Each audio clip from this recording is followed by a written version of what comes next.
Good day, everyone. My name is Jade Claire G. Downing from BSHM 3A, and I'm going to discuss about the laws regulating accommodation establishments on Chapter 8. So the learning objectives in this chapter would be identify the laws affecting the accommodation sector, identify the rights of hotel guests, explain how quality and safety standards are maintained by hotels and similar establishments by meeting minimum requirements of the law. Then the topic outline.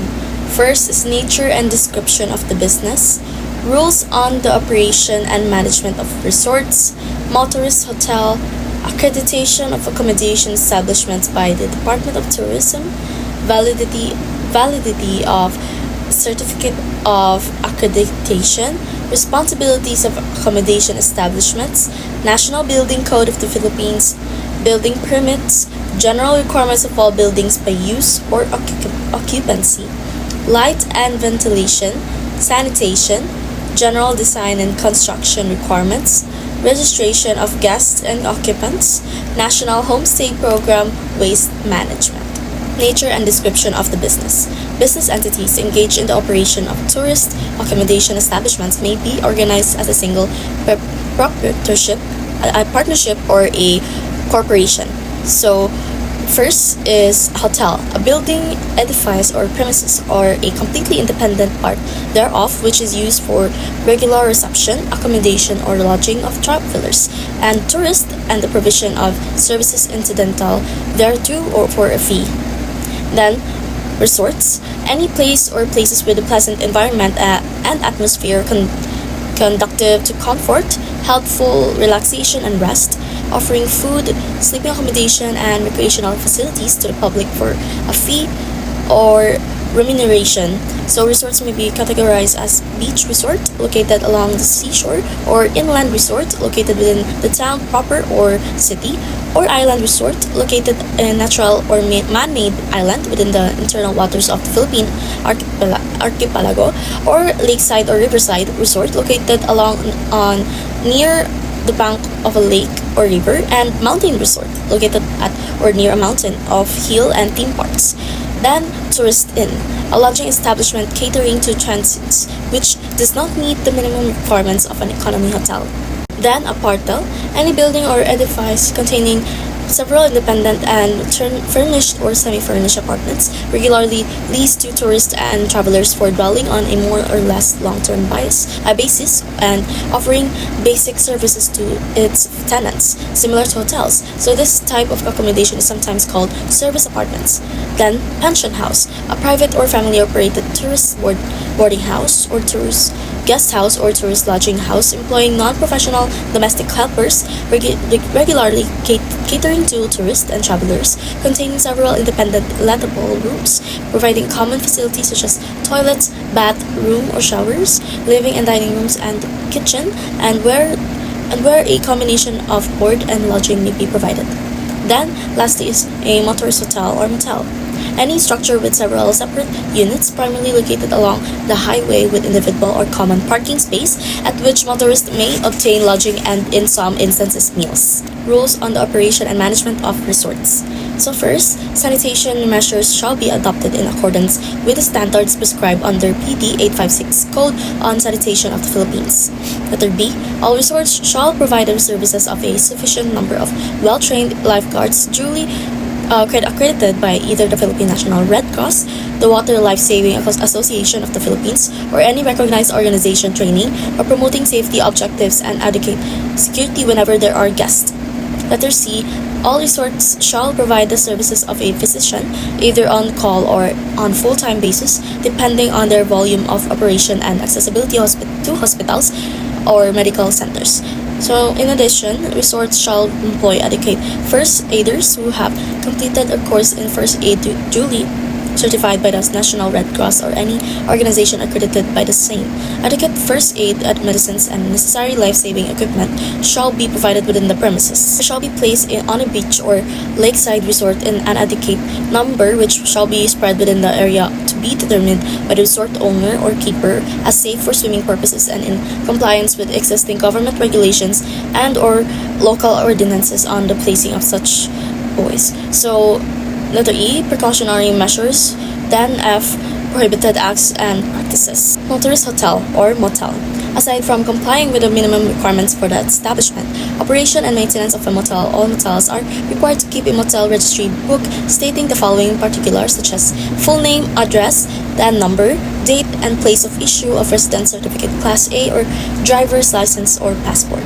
So in addition, the motel management is required to maintain a separate logbook of the plate number of the vehicles or cars used for customers or guests coming into or leaving the motels. On the departure of the guest, the motel clerk shall record in the registry book the date and hour of their departure. So no motel shall accept for lodging or accommodation any person below 18 years old or unless accompanied by a parent or guardian. Accreditation of accommodation establishment by the Department of Tourism. Accreditation by the Department of Tourism, although not mandatory in nature, increases the accreditation of accommodation establishment, person, partnership, corporation, or other entertainment to secure an accreditation from the Department of Tourism shall accomplish and duplicate that file with the department. The application prescribed for such purpose. So the application shall be accompanied by two copies of the following documents such as in case of corporation or partnership, a certified true copy of the articles of incorporation. It is by laws or articles of partnership and amendments thereof duly registered with the Securities and Exchange Commission and business name certificate in case of single proprietorship, business name certificate and amendments thereof if any. Validity of certificate of accreditation. The certificate of accreditation shall be valid for a period of 1 year from the date of issue unless sooner revoked by the department. Grounds for cancellation or accreditation. Any of the following acts, omissions, or offenses shall constitute sufficient grounds for the cancellation of accreditation. Making any false declaration or statement or making use of any such declaration or statement or committing fraud or any act of misrepresentation for the purpose of obtaining the issuance of accreditation. Failure to comply with or contravene any of these conditions set forth in the certificate of accreditation. Failure to meet the standards and requirements for the operation of the establishment, then allowing or permitting the establishment of its facilities to be used for illegal, immoral, or illicit activities. Lastly, violation of or non-compliance with any of the provisions of the rules, promulgated orders, decision, and circulars issued by the department and other concerned agencies. Responsibilities of accommodation establishments. Accommodation establishments must exercise due diligence not only in the selection of its employees but also in serving the needs of its customers. Failure to do so warrants the conclusion that the management had been remiss in complying with the obligations imposed upon hotel keepers under the law. Under Article 1170 of the new Civil Code, those who in the performance of their obligations are guilty of negligence are liable for damages. As to who shall bear the burden of paying damages, Article 2180 of the same code provides that the owners and managers of an establishment or enterprise are likewise responsible for damages caused by their employees in the service of the branches in which the latter are employed or on the occasion of their functions. Thus, if an employee is found negligent, it is presumed that the employer was negligent in selecting or supervising him, for it is hard for the victim to prove the negligence of such employer. It was held that if an act was consummated through the negligence of the employees of an establishment, both assisting employees and the owners and operator of the establishment should be held solidarily liable pursuant to Article 2193 of the Civil Code. Then the responsibility of the two or more persons who are liable for a quasi-delict is solidary. National Building Code of the Philippines. The National Building Code of the Philippines was adopted in view of the country's accelerating economic and physical development coupled with urbanization and population growth. The National Building Code of the Philippines contains up-to-date and modern technical knowledge on building design, construction, use, occupancy, and maintenance.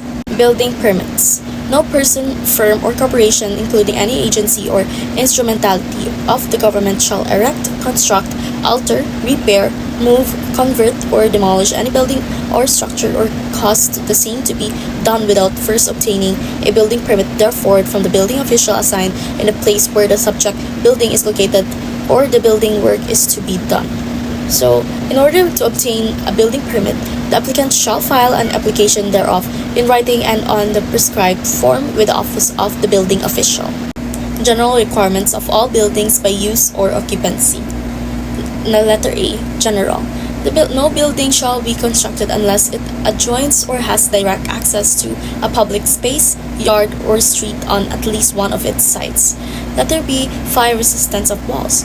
So exterior walls shall have fire resistance and opening protection. So the discussion of the law. Accommodation establishments belong to the group B occupancies under the National Building Code. Accordingly, it shall consist of multiple dwelling units, including boarding all buildings and the gentler buildings which accommodate mooring houses only. So the foregoing provisions gives the general requirement for the allocation of the property to be established. Light and ventilation. So Article 801, General Requirements of the Light and Ventilation. Subject to the provisions of the Civil Code of the Philippines on easements of light and view, and to the provisions of this part of the code, every building shall be designed, constructed, and equipped to provide adequate light and ventilation. All buildings shall face a street or public alley or a private street which has been duly approved. Sanitation. The law. Subject to the provisions of the Book 2 of the Civil Code of the Philippines on property, ownership, and its modification, all buildings hereafter erected, altered, remodeled, relocated, or repaired for human habitation shall be provided with adequate potable water supply, plumbing installation, and suitable wastewater treatment or disposal system, storm water drainage, pest and vermin control, noise abatement device, and such other measures required for the protection and promotion of health of persons occupying the premises and other living nearby. General design and construction requirements. The buildings proposed for construction shall comply with all the regulations and specifications herein set forth governing quality, characteristics, and properties of materials, methods of design and construction, type of occupancy, and classification. All matters relative to the structural design of all buildings and other structures not provided for in this chapter shall conform with the provisions of the National Structural Code of the Philippines, as adopted and promulgated by the Board of the Civil Engineering pursuant to Republic Act No. 544, as amended, otherwise known as the Civil Engineering Law. Registration of guests and occupants. The Civil Code of the Philippines gives provisions for necessary deposits made by the travelers in hotels or inns. This implies the need for the registration of guests or occupants in accommodation establishments. Accordingly, keepers of hotels or inns shall be responsible for the deposits given by the travelers or guests, provided notice was given with respect to the effects brought by these guests, and that the keepers of hotels and inns have taken the necessary precautions prescribed regarding their safekeeping. The liability of the hotel keepers extend not only to the effects, loss, or damage in the hotel rooms, but also those loss or damage in hotel annexes, such as a garage. In this kind of deposit, the hotel keeper cannot escape liability by posting notices to the effect that he or she is not liable for the articles brought by the guest. Any stipulation limiting the liability of the hotel keeper shall be void. National Homestay Program. The National Homestay Program is a program of the Department of Tourism which provides travelers with comfortable accommodations with Filipino families in areas near tourist attractions. For purposes of accreditation by the Department of Tourism, the following are the minimum requirements for the operation and maintenance of homestay sites. So first is homestay sites. So there is a prevailing peace and order situation in the area. Second is there are existing natural and man-made attractions in the community. Third is site is easily accessible to tourists and with existing transportation services, good road condition, and other basic community infrastructure. And number 4, the host community is willing to join the National Homestay Program, and there is a dearth of Commercial accommodation facilities in the area to service tourists. Home facilities. Structures are of durable building materials and are in good, presentable condition. Number 2, the surroundings are pleasant and helpful. Number 3, there shall be at least one adequately furnished guest rooms to accommodate paying visitors. And number 4, the following shall be available, such as extra beds, adequate lighting system, running water, or if not available, adequate supply of water, clean and well-maintained toilet and bathroom facilities, meals at reasonable rates, electric fan or other means of ventilation.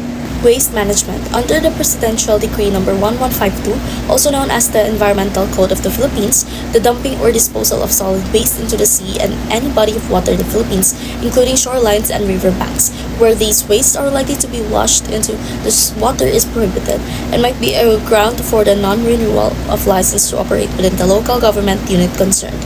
In this regard, the preparation and implementation of waste management programs shall be required of all provinces, cities, and municipalities. The Department of Interior and local government shall promulgate the guidelines for the formulation and establishment of waste management programs. So let us end this chapter with a quote, "The future belongs to those who believe in the beauty of their dreams." This quote is by Eleanor Roosevelt, reminds us that having faith in our dreams and aspiration is crucial for success. When we believe in the potential of our dreams, we open ourselves to opportunities and possibilities that may not be visible before. So essentially, it encourages us to trust in the power of our vision and determination, as it is that belief that shapes our future. So that's all for my report. Thank you everyone. Once again, my name is Jade Claire G. Downey from BSHM 3A, and thank you for watching.